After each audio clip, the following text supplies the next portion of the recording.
Hi friends, this is अंकित। आपका स्वागत करता है अपने यूट्यूब चैनल मैथ्स लवर अंकित पर।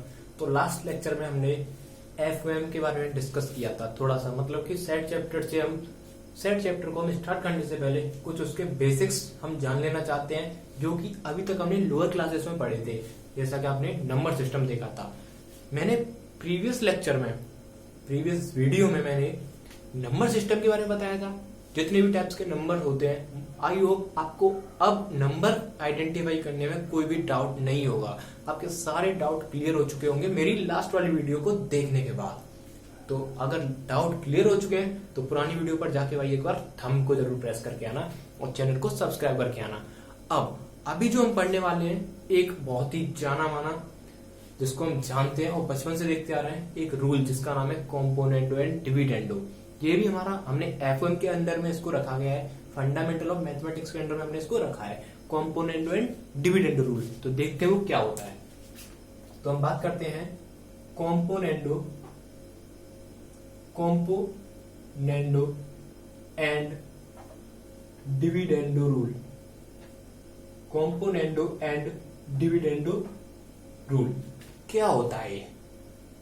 तो सपोज करो आपके पास a upon b is equal to c upon d type का है।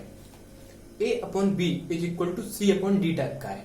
पहले मैं इसका डेरिवेशन कराऊंगा, फिर मैं आपको आपको एक अच्छी सी ट्रिक बताऊंगा जिससे आपको ये याद रखने में बहुत आसानी रहेगी। जैसे देखो, ये दो पार्ट से मिलकर बना है, कॉम्पोनेंडो एंड डिविडेंडो। तो यदि मैं a अपॉन बी में +1 कर दूं और इधर सी अपॉन डी में +1 कर दूं, कोई फर्क पड़ेगा क्या? ये मर जाएगा क्या? नहीं मरेगा। तो यहां से क्या हो जाएगा, a plus b upon b is equal to c plus d upon d. इसी को बोलते हैं क्या? कॉम्पोनेंडो। मतलब कि LHS और RHS में एक ऐड करना, LHS में एक ऐड करना और RHS में एक ऐड करना। अब मैंने क्या कर दिया, a अपॉन बी और जो सी अपॉन डी था उसमें मैंने एक माइनस भी कर दिया, सी अपॉन डी में से एक माइनस कर दिया।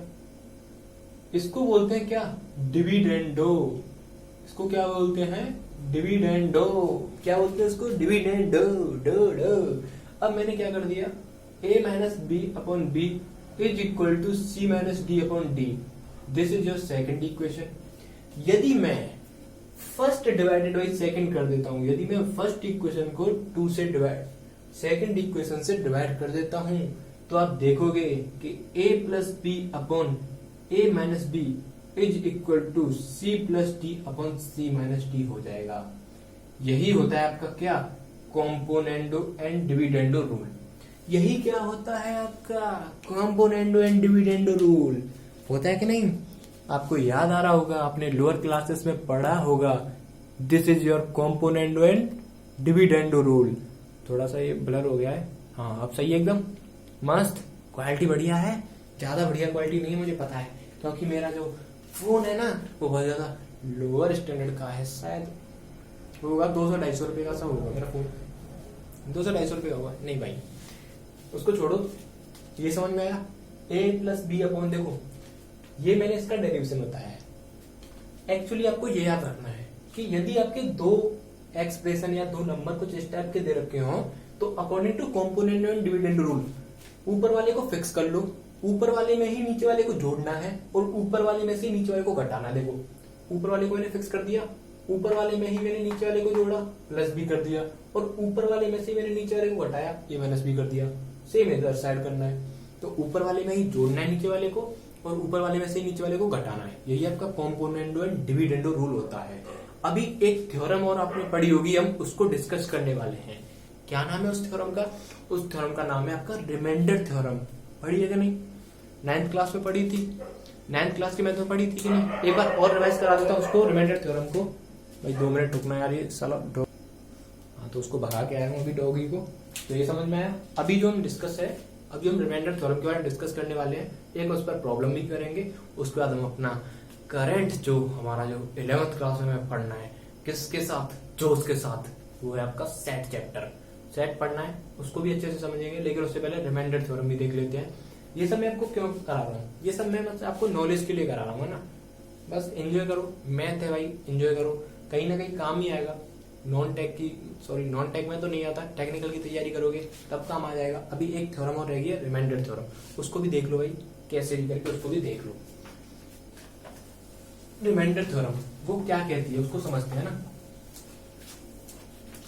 रिमाइंडर थ्योरम क्या कहती है? According to remainder theorem, according to remainder theorem, according to remainder theorem, let, इसका मैं पहले स्टेटमेंट लिख दूं। अच्छा, मुझे पता है स्टेटमेंट देख के बच्चे बेहोश हो जाते हैं, इसीलिए मैं सीधा समझा देता हूं। सपोज करो आपके पास एक फंक्शन है एफ ऑफ एक्स, आपके पास एक फंक्शन है क्या, एफ ऑफ एक्स, किसी भी टाइप का हो सकता है। भाई इसको पॉलिनोमियल बोल लो, 10th में आपने पॉलिनोमियल पढ़ा होगा, जैसे आपने ये नहीं पढ़े थे, f of x is equal to a x plus b, है ना, a x square plus b x plus c, वही एफ ऑफ एक्स है ये, वही एफ ऑफ एक्स है ये। यदि मैं एफ ऑफ एक्स को एक्स माइनस ए से डिवाइड करता हूं, यदि एफ ऑफ एक्स जो है डिविजिबल बाई है किससे, एक्स माइनस ए से, let f of x is a function, है ना, या f of x is a polynomial, है ना, then if it is divided by x minus a, यदि f of x is divided by x minus a, then according to remainder theorem f of a gives you remainder. मैंने ज्यादा बड़ी theory नहीं लिखी है, बस मैंने आपको समझा दिया है, gives you remainder, gives you remainder. समझ में आया? एक क्वेश्चन करके दिखाऊं। ये कहना चाह रहा है कि आपको एफ ऑफ एक्स दिया होगा, आपको एक्स माइनस ए भी दिया होगा, एक्स माइनस ए की जगह पे कोई आपका रियल नंबर हो सकता है, तो आपसे बोला जाएगा कि if f of x is divided by x minus a then what is the remainder, then what is the remainder, आपसे ये पूछेगा। तो एक एग्जांपल देके दिखाता हूं मैं आपको, एक एग्जांपल देके दिखाता हूं मैं, एक एग्जांपल तो दे ही देता हूं भाई। एक एग्जांपल में क्या जा रहा है, एक एग्जांपल बढ़िया सा एकदम तड़कता भड़कता, जो कि अच्छा सा होगा एकदम बढ़िया सा। क्वेश्चन क्या कह रहा है कि f of x is equal to a x square plus 3x minus 1, g of x is equal to 2x square minus 3x plus 2a। समझ गए? ये आपका क्वेश्चन है। क्वेश्चन क्या कह रहा है, आधा क्वेश्चन नहीं दिख रहा आपको, मुझे लग रहा है आधा क्वेश्चन है ये, आधा क्वेश्चन और क्या है, आगे क्वेश्चन पढ़ो कि f of x is equal to this and g of x is equal to this. अब ध्यान से सुनना, if f of x and g of x is divided by x minus 2, sorry x plus 2, if f of x and g of x is divided by x plus 2, then if f of x and g of x is divided by x plus 2 leaves the same remainder, leaves same remainder, find a, find a। Question समझ में आया? ये बोल रहा है कि f of x आपके पास ये पॉलिनोमियल दे रखा है, जी ऑफ एक्स आपके पास एक पॉलिनोमियल दे रखा है, एक्स प्लस 2 से दोनों को डिवाइड किया और देखा कि इसको डिवाइड कर रहे हैं एक्स प्लस 2 से और इसको भी डिवाइड कर रहे हैं एक्स प्लस 2 से, रिमाइंडर दोनों का सेम आ रहा है। तो रिमाइंडर थ्योरम लगा के आपको ए का वैल्यू पता करना बस। तो सॉल्यूशन देखते हैं। अकॉर्डिंग टू रिमाइंडर थ्योरम, इसको यदि मैं एक्स माइनस ए से कंपेयर करूं, यदि मैं इसको एक्स माइनस ए से कंपेयर करूं, x माइनस ए से, तो a की वैल्यू कितनी हो जाएगी, माइनस का 2। कितनी हो जाएगी, a कितना हो जाएगा, माइनस का 2। और f ऑफ माइनस 2 आपको क्या देगा, रिमाइंडर, क्योंकि f ऑफ a आपको वहां पर रिमाइंडर देता था, तो f ऑफ माइनस 2 रिमाइंडर देगा। और इसका जो रिमाइंडर आएगा वो g ऑफ माइनस, और इसमें भी same remainder g of minus 2 आएगा। दोनों का रिमाइंडर क्या है, सेम है, same remainder, same remainder. Minus 2 इसमें रखो, तो x की यहाँ पे माइनस 2 रखना है, तो 2 दूनी 4, a माइनस 6 माइनस 1, 2 दूनी 4 दूनी 8, plus 6 plus 2a 6 6 4a minus 7 और ये आपका 14 प्लस 2a, इधर 2a, इधर 7 और इधर 14 और 7 21 और 21/2 21/2 21/2 देखें आंसर 21/2। नेक्स्ट क्वेश्चन देखें यहाँ पर। आप सेट ही स्टार्ट कर लेते हैं, अपना सेट स्टार्ट कर लेते हैं क्योंकि आपके लिए इतना ही बेसिक बहुत है, वरना आप ये वीडियो छोड़कर भाग जाओगे, मेरा नुकसान करा जाओगे। मेरा नुकसान मत कराना भाई, वीडियो छोड़ के मत जाना, है ना, समझ रहे हो आप? वीडियो छोड़ के नहीं जाना आपको। देखो भाई, ये सारी चीजें आपके फायदे के लिए हैं, कभी ना कभी इनका यूज होगा। अच्छे क्वेश्चंस इन लेवल पे नहीं, एनसीईआरटी में इसका कोई भी यूज नहीं है, ना कोई रिमाइंडर थ्योरम का यूज है, ना कोई आपका कॉम्पोनेंट और डिविडेंड का यूज है सेट चैप्टर में, पर मैंने आपको फिर भी बता दिया है। अब जो हम स्टार्ट करने वाले हैं वो हम स्टार्ट करने वाले हैं आपका क्या, सेट। अब क्या स्टार्ट करने वाले हैं, सेट। तो अब हम सेट स्टार्ट करने वाले हैं, तो सेट स्टार्ट करते हैं बिना किसी बकचोदी के। सेट स्टार्ट करते हैं। सेट सेट क्या होता है, सेट सेट सेट सेट वेट जेल। सेट क्या होगा, सेट वेट जेल। सेट वेट जेल को ही हम सेट बोलते हैं, सेट वेट जेल को ही हम सेट बोलते हैं। हा? भाई क्या बोल लिया है, सेट वेट जेल को जेल सेट बोलते हैं। देखो भाई साहब, सेट क्या होता है, सेट का मतलब जो मैथ की लैंग्वेज में वो होता है कलेक्शन। क्या होता है, कलेक्शन। कलेक्शन कैसा, वेल डिफाइंड कलेक्शन। कलेक्शन कैसा, वेल डिफाइंड कलेक्शन। तो यदि मैं इसको डिफाइन करना चाहता हूं तो मैं इसको बोलूंगा a well defined collection of object is called set. A well defined collection, a well-defined collection of objects. A well-defined collection of objects is called set. A well-defined collection of objects is called set. मैं भी ink डालता हूं, है ना? तो हाँ, तो मैंने इंक डाल ली है। थोड़ा मार्कर जो है ना ब्लर ब्लर से चल रहा था, अब सही चल रहा है। कैसा दिख रहा है ना? दिख रहा है ना? अरे हाँ तो बोलो, दिख रहा है ना? दिख रहा है। हाँ, तो हम कहाँ थे? हम थे सब सेट क्या होता है? A set is a well defined collection of objects.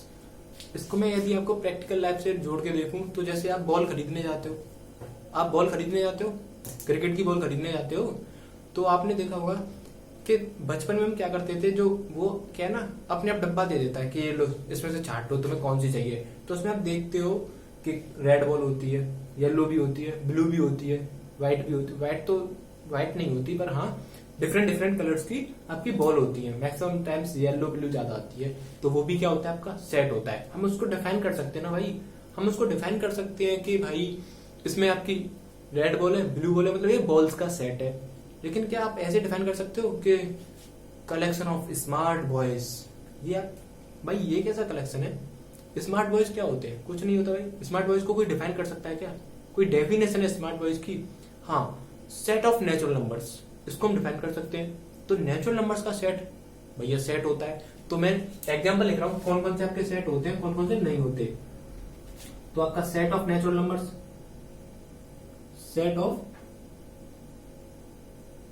Natural numbers, जो अभी आपने नेचुरल नंबर्स पढ़े थे उसका भी सेट होता है। अब सेट को रिप्रेजेंट कैसे करते हैं?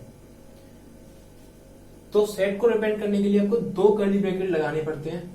दो कर्ली ब्रैकेट लगा ली हमने, इसके अंदर आपको वो लिख देने हैं जो कि जिसका आपने क्या बनाया है, सेट बनाया है। तो ये जो दो सिंबल्स हैं, ये जो दो सिंबल्स हैं ये वाले, ये क्या शो कर रहे हैं? ये कर्ली ब्रैकेट हैं। क्या शो कर रहे हैं कि ये जो कलेक्शन है ये आपका क्या है, सेट है। इसी को क्या बोलते हैं, सेट बोलते हैं। तो कलेक्शन ऑफ नेचुरल नंबर्स क्या है, आपका सेट है ना भाई। ये भी तो एक सेट है, डिफाइन कर सकते हैं ना कि ये क्या आपके नेचुरल नंबर्स हैं जो कि 1 से स्टार्ट हो रहे हैं, इनफाइनाइट तक जा रहे हैं। लेकिन क्या आप इसको डिफाइन कर सकते हो कि set of collection of smart boys sitting in a classroom? ये कोई सेट थोड़ी ना भाई, ये थोड़ी ना सेट है, सेट ऑफ नेचुरल नंबर्स है, सेट ऑफ होल नंबर्स है, सेट ऑफ नेचुरल नंबर हो गया, सेट ऑफ होल नंबर हो गया, जितने भी नंबर सिस्टम है सब सेट होते हैं आपके, है ना। अब इससे रिलेटेड कुछ चीज देखते हैं, जैसे कि देखो इनको क्या बोलते हैं, इन कर्ली ब्रैकेट के जो अंदर ये जो चीजें लिखी हुई हैं इनको बोलते हैं क्या, एलिमेंट्स। ये जो आपके 1 है, ये आपका 2 है and so on, are elements of set N, are elements of set N. ये सेट एन के क्या है, एलिमेंट्स हैं, है ना। अब जैसे कि 1 और 2 और 3 और 4 ये सब इसमें इंक्लूड है सेट में, तो मैं इसको ऐसे भी लिख सकता हूं 1 बिलोंग्स टू सेट एन, है ना। लेकिन इसमें आपको कहीं 0 दिखेगा क्या, नेचुरल नंबर में 0 आता है, नहीं आता। तो सेट ऑफ नेचुरल नंबर में 0 आएगा, नहीं आएगा। तो 0 does not belongs to natural numbers, set of natural number. तो ये साइन जो होता है इसको बोलते हैं क्या, बिलोंग्स टू, क्या बोलते हैं, बिलोंग्स टू। और इसको क्या बोलते हैं, ये आपका होता है नॉट बिलोंग्स टू, क्या होता है, नॉट बिलोंग्स टू। एक बार ये देख रहा हूं आपको, ये ब्लू में दिख रहा है कि नहीं, हाँ नहीं दिख रहा ना, बस यही प्रॉब्लम थी। तो देखो ये जो साइन है ना, ये तो आपको पता है बिलोंग्स टू का साइन है, देखो क्या बोलो, BELONGS, बिलोंग्स टू, TO। ये डज नॉट बिलोंग्स टू, इतना समझ में आया। तो ये चीज आपको समझनी चाहिए, नेचुरल नंबर समझ में आया। अब जो नेक्स्ट टॉपिक है, देखो कुछ नहीं है, बहुत सिंपल है। देखो थ्योरी बेस्ड चैप्टर है, थ्योरी बेस्ड चैप्टर है ये आपका। इसमें है ना न्यूमेरिकल भी नहीं मिलेंगे, तुम्हें देखने से न्यूमेरिकल नहीं मिलेंगे, मैथ की प्रॉब्लम्स नहीं मिलेंगी, न्यूमेरिकल चैप्टर है पूरा, सॉरी थ्योरी बेस्ड चैप्टर है पूरा, वही है। जितना अपना समझ सकते हो थ्योरी में उतना समझ लो, पकड़ लो चीजों को, तो फायदे में रहोगे, कायदे में रहोगे, नहीं तो इधर उधर झांकते रहोगे। तो सेट ऑफ नेचुरल नंबर हो गया। अब हम बात करने वाले हैं किसकी, रिप्रेजेंटेशन फॉर्म की। लेकिन उससे पहले मैं आपसे एक बात पूछना चाहता हूं। सपोज करो आपके पास एक सेट है ए, 2 4 5 8। अब यहाँ पर कुछ ब्लॉक्स हैं, जैसे कि ये क्वेश्चन आपके एनसीईआरटी में होगा, देखना कि जैसे 2A 9A, तो ऐसे क्वेश्चन आएंगे जैसे कि 2 बिलोंग्स टू सेट ए, तो इसमें बिलोंग्स टू का साइन आएगा। क्या इसमें 9 है, नहीं है, तो 9 does not belong to set A. ये सिंबल समझ में आया। इसके बाद हम बात करते हैं, क्या केवल यही फॉर्म होती है, क्या सेट को केवल इसी फॉर्म में लिखा जाता है, क्या फिर सेट की कोई दूसरी फॉर्म भी हो सकती है। तो सेट की 2 फॉर्म होती है, एक तो ये, एक इसके अलावा भी होती है, तो हम उनके बारे में डिस्कस करने वाले हैं। तो हेडिंग डालो रिप्रेजेंटेशन ऑफ सेट, हेडिंग डाल लो क्या, रिप्रेजेंटेशन ऑफ सेट, रिप्रेजेंटेशन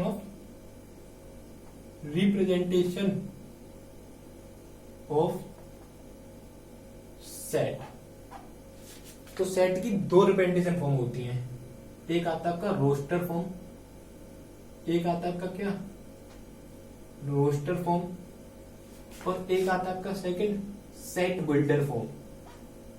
क्या आता है आपका, set builder form, roster form, set builder form. अभी जो आपने पढ़ा था n इज इक्वल टू में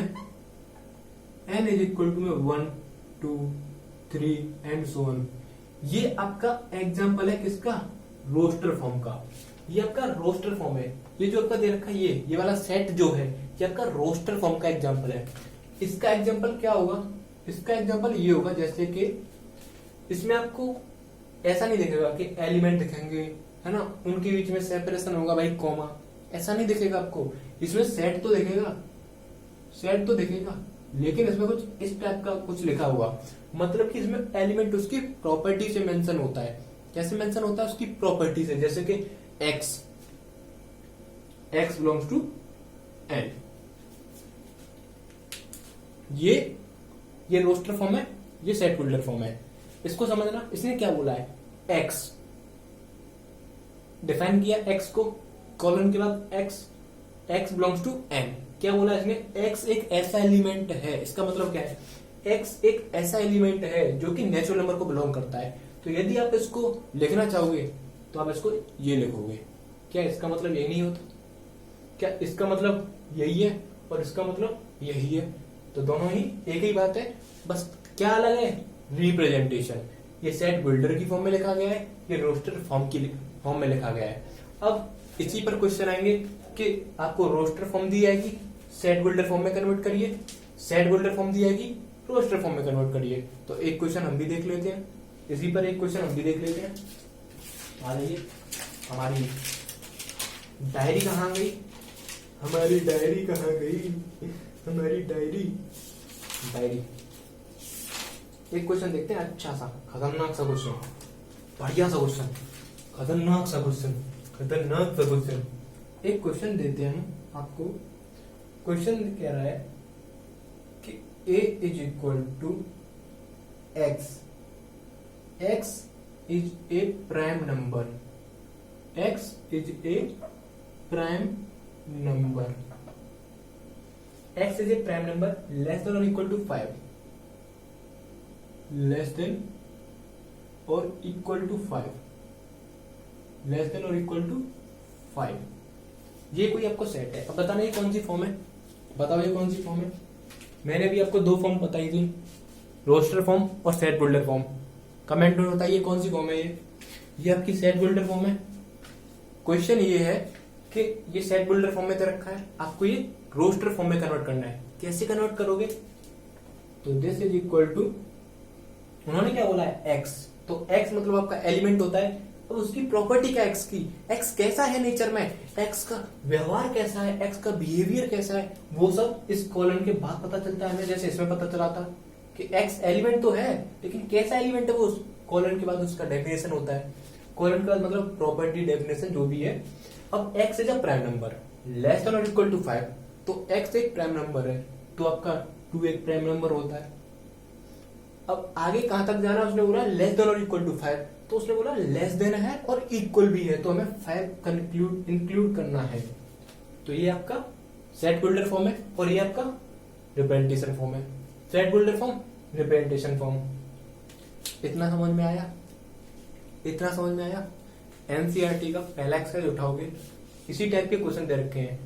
किस पर क्वेश्चन है, बिलोंग्स टू पर क्वेश्चन है, बिलोंग्स टू पर क्वेश्चन है, और आपके एक फॉर्म से दूसरी फॉर्म में और दूसरी फॉर्म से पहली फॉर्म में कन्वर्ट करने के क्वेश्चन है। कर लोगे तो आज के लिए इतना ही, बाकी हम देखते हैं नेक्स्ट लेक्चर में। वीडियो अच्छा लगा हो भाई लोगों यार शेयर कर देना अपने दोस्तों के साथ, लाइक भी कर देना और चैनल को सब्सक्राइब भी कर देना। थैंक यू भाई।